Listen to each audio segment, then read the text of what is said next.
3학년들 이번 시간은 열대기후 이제 공부를 할 겁니다.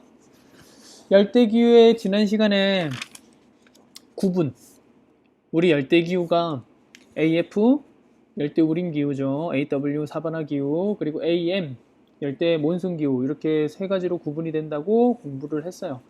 이번 시간은 이제 이 세 가지 기후의 각각의 특징들, 그리고 그곳에 사는 사람들의 인간생활, 그거에 대해서 공부를 할 겁니다. 이제 중요해요. 집중하셔야 됩니다. 먼저 열대우림 AF, F는 포레스트라 그랬죠. 1년 내내 강수량이 많은 거. 자연적 특징으로는 여기는 기후 이름이 열대우림이라고 붙은 이유가 이 지역에 열대우림이 있으니까 열대우림 기후라고 그러는 거죠. 비가 많이 내리고 기온이 높은 곳에서 키가 몇십 미터씩 이렇게 크게 자라는 나무들이 모여서 숲풀을 이루고 있으면 우리가 열대우림이라고 얘기를 하고, 이 기후대의 특징은 1년 중에 강수량이 가장 적은 달도 월 강수량 60mm 이상이 되어야 돼요. 그래야지만 AF라고 얘기를 합니다. 우리가 A기후의 기준이 최하늘 평균 기온 18도 이상이었죠. 근데 18도 이상인데 월 강수량이 60mm가 안 되는 달이 있어. 그러면 걔는 AW나 AM이 되는 거예요. 계속 볼게요.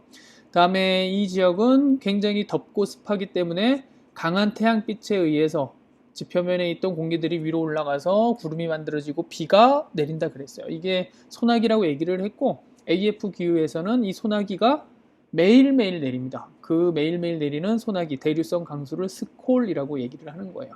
우리나라로 치면 소나기라고 생각하시면 되겠죠. 다음에 이게 어디에 분포하고 있냐면 콩고 분지, 아마존 분지, 동남아 섬인데 이거는 위치를 꼭 확인해 둘 필요가 있어요. 지금 콩고 분지는 아프리카 지역,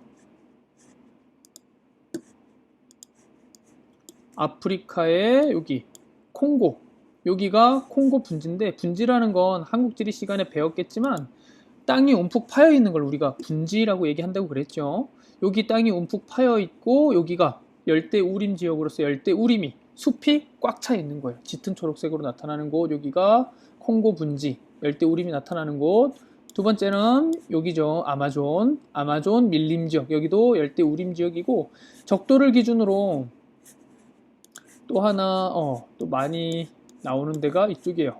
선생님이 아까 표시해 뒀는데, 이 지역이 지금 적도가 지나가는 게 보이는데, 이 적도가 지나가는 곳을 기준으로 이 적도가 지나가는 곳에 열대우림, 콩고 분지가 있고, 콩고의 열대우림, 그리고 아마존 열대 밀림이 여기 펼쳐져 있고, 그리고 여기가 인도네시아랑 말레이시아 일부가 요 적도가 지나가고 있죠. 적도가 지나가는 요 섬들, 수마트라 섬, 자와 섬, 그리고 보르네오 섬, 솔라웨시 섬, 이런 섬들이 다 선생님 지금 얘기한 요 섬들이 다 열대우림 기후가 나타나는 지역입니다. 위성사진으로 보면 이렇게 짙은 초록색으로 나타나는 걸 확인할 수가 있죠. 다음에 다시 돌아와서, 그래서 여기서 말하는 콩고 분지, 아까 얘기를 했죠. 아프리카 대륙에 있는 거, 그리고 아마존 분지는 남아메리카의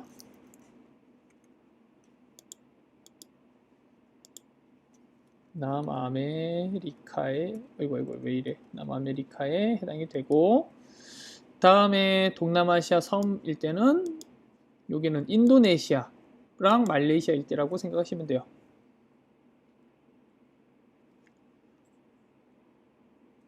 인도네시아랑 말레이시아 일대라고 생각하시면 됩니다.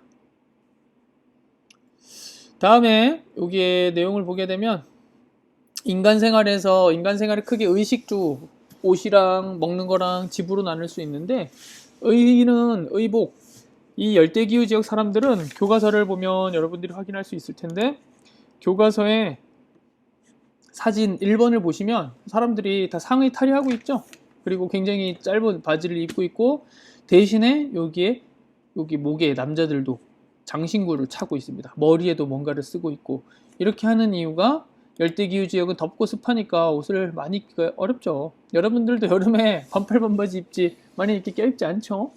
그런 대신에 이 사람들은 옷으로 많이 자신을 꾸미지 못하니까 장신구를 많이 함으로써 자신을 지위라 아니면 자신의 신분 이런 걸 드러내는 거죠. 꾸미는 거야. 다음에 먹는 걸로는 카사바, 얌, 타로인데 요거는 대부분 감자 같은 거라고 생각하면 돼요. 뿌리식물. 열대기후 지역에 잘 자라는 뿌리식물들을 이동식 화전농업의 방식으로 많이 전통적으로 먹었어요. 이거 전통적으로 먹던 식량들이라고 생각하시면 돼요. 주식작물들. 얘네들을 이동식 화전농업으로 농사지어서 먹었는데 그 방법이 이동식 화전농업은 말 그대로 이동하는 거예요.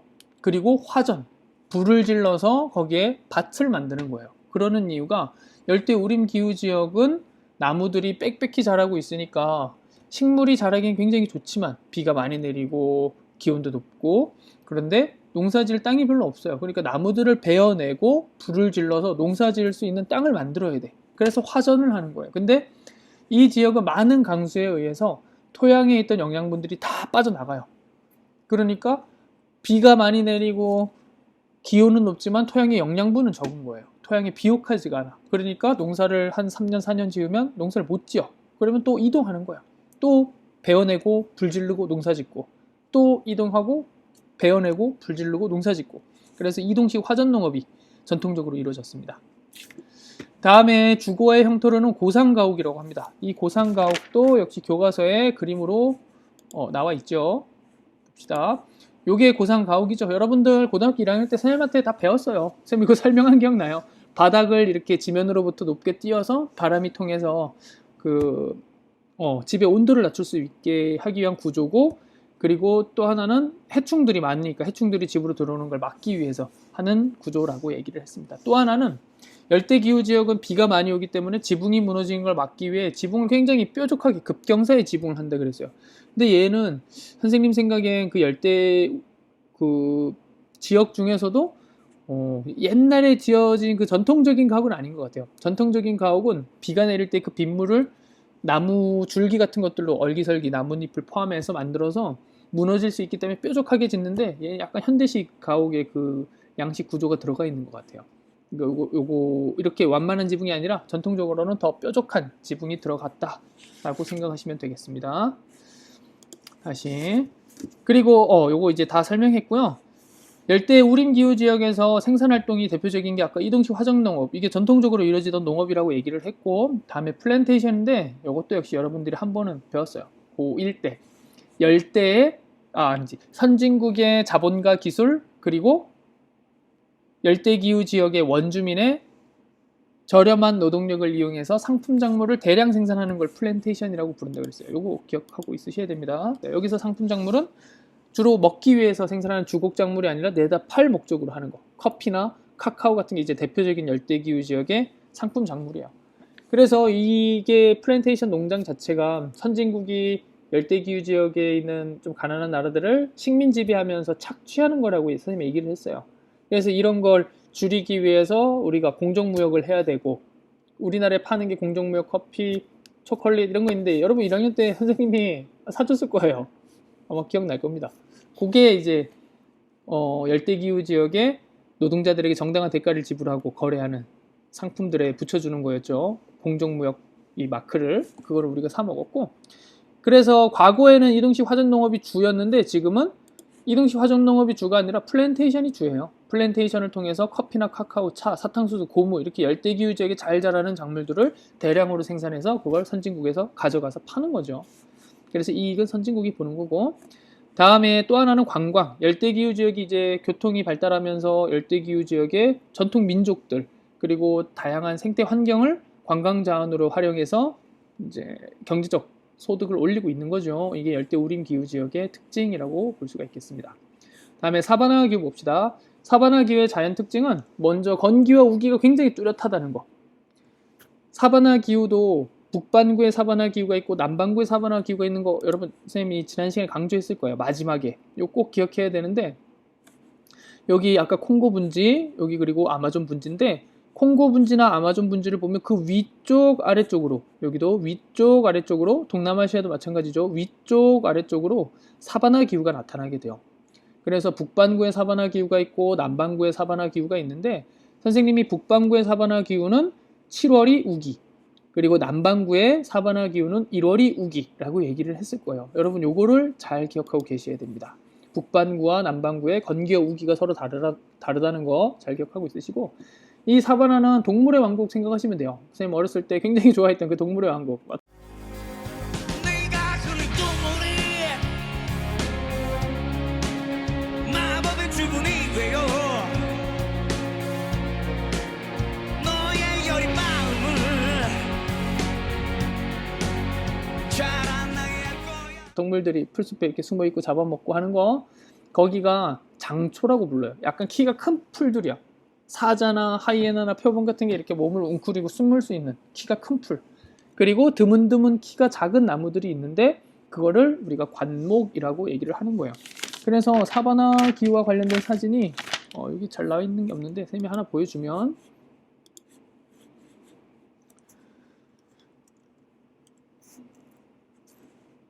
자, 지금 인터넷이 되나? 오, 되는구나. 오, 인터넷 잡혔네. 키가 큰 풀들이 자라고 있고 드문드문 키가 작은 나무들, 이런 걸 관목이라고 부르는데, 이런 게 있는 게 사바나 기후라고 생각하시면 됩니다. 장초와 관목으로 이루어진 환경, 그리고 적도 수렴대와 아열대 고압대의 영향을 번갈아 받게 돼요. 이거 굉장히 중요한데, 이것도 별표해 줘야 되겠다. 빵. 여기서 선생님이 건기와 우기가 남반구와 북반구가 서로 다르다는 거 굉장히 중요하다고 강조했고, 이번에는 아열대, 고압대와 적도 수렴대 영향을 받는 거. 이 사바나 기후는 그 적도 수렴대 영향을 받을 때는 우기, 그리고 아열대, 고압대 영향을 받을 때는 건기에 해당이 돼요. 그래서 이 적도 수렴대와 아열대, 고압대 영향을 서로 번갈아 받는다라고 얘기를 해요. 그래서 이걸 잘 기억하고 계셔야 됩니다. 이것도 쌤이 적어보면, 위에 거부터 적을게요.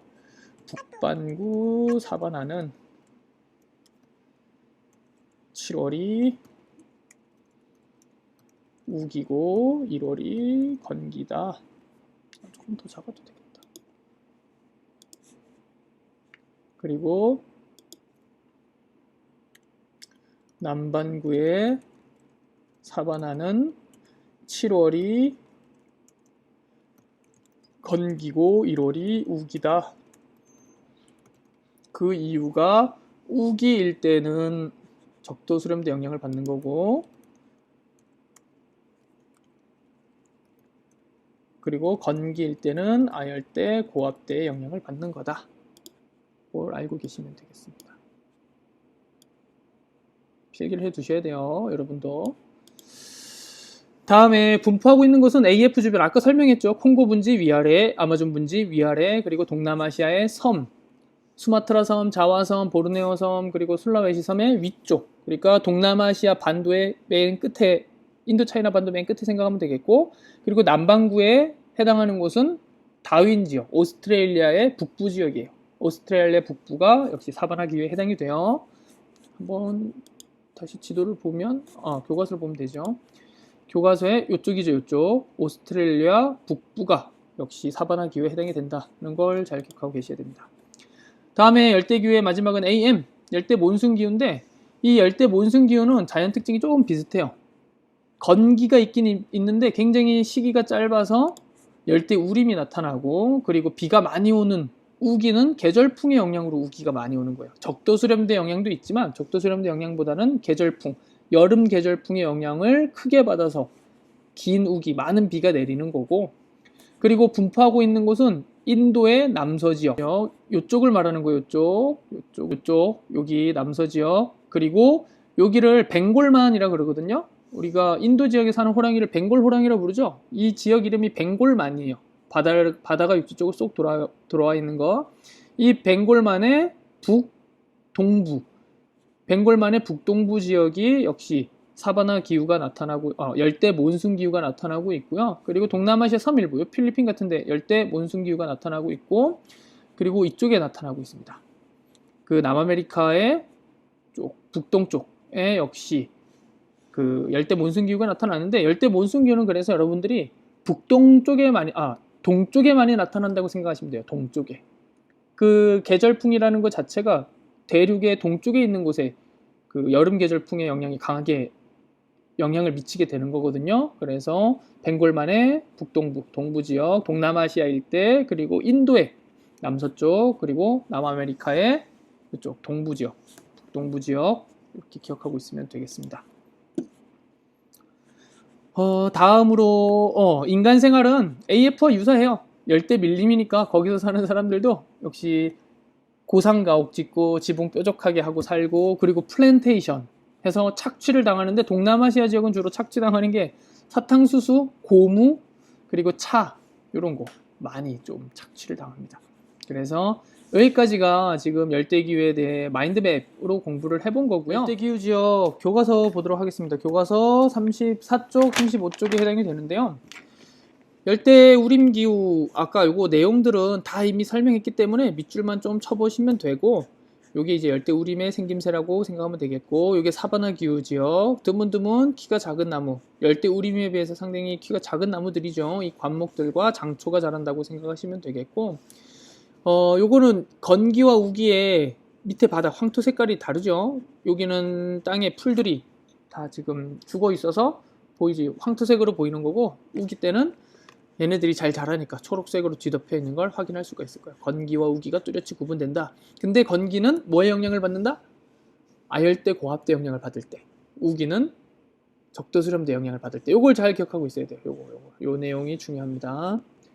다음에 열대 몬순 기후 지역은 연 강수량이 많지만 건기가 있다는 점에서 열대우림과 다르지만, 연 강수량이 워낙 많기 때문에, 건기가 짧기 때문에 열대우림이 나타난다고 얘기를 했고, 열대우림 기후 지역에 그 나무들을 베어내고 나면 농사를 지을 수가 있겠죠.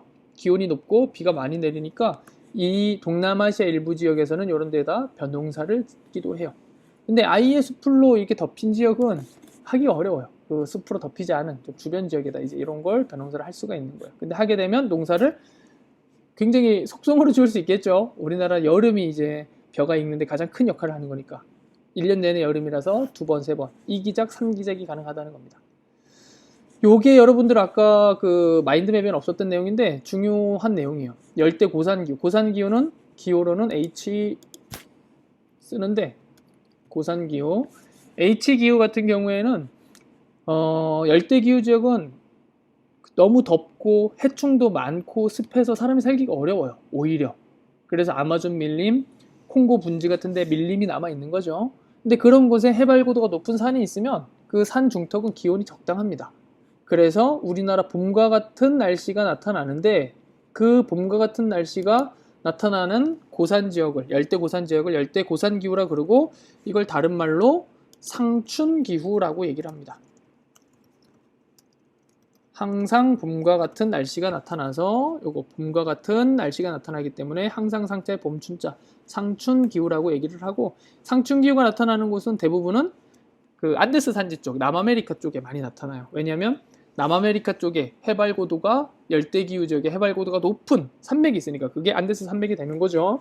그래서 여기 적도가 있고, 이 적도 부근에 있는 히말라야 산맥이 아니죠, 미안합니다. 안데스 산맥을 중심으로 이 안데스 산맥 해발 고도 높은 곳이 살기가 좋으니까 여기에 큰 도시들이 형성이 되었고, 옛날에 문명이 들어가게 되는 거죠. 그 옛날의 문명이 마야 문명, 잉카 문명, 아즈텍 문명, 이런 게 다 열대 고산 지역에서 상춘 기후가 나타나니까 사람들이 모여서 문명을 꽃필 수 있었던 거예요. 다음에 열대기후 지역의 주민생활, 이것도 아까 다 한 번씩은 설명을 했고요. 여기까지 하도록 하겠습니다.